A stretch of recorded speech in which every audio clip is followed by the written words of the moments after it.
Со протести на улиците и тензии на агендата, во Давос стартува Светскиот економски форум под мотото Духот на диалогот.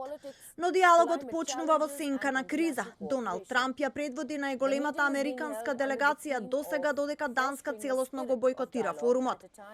Светската елита се собира во швајцарските Алпи во момент на најдлабоки трансатлантски тензии во последните децении, а Гренланд се искачи високо на агендата. Европските лидери во Давос ќе имаат и првата можност за директен тет-а-тет разговор со американскиот претседател по изјавите за суверенитетот на Гренланд, царините и иднината на НАТО.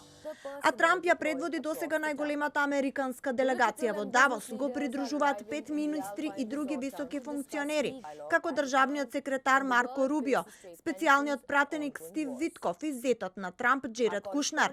Се очекува средба Трамп-Зеленски, но покрај Украина се најавуваат дискусии за Венецуела, Газа и Иран.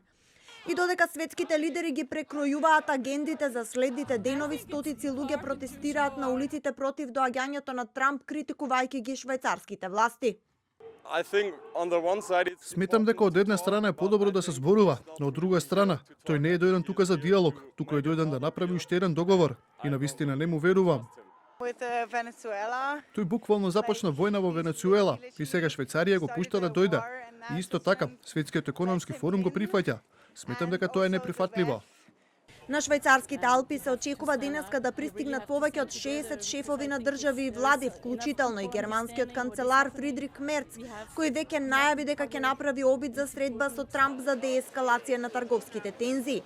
На исто место ќе бидат и канадскиот премиер, аргентинскиот претседател, претседателката на Европската комисија фон дер Лајен, кинескиот вице-премиер, водечките технолошки лидери на Microsoft и Google AI.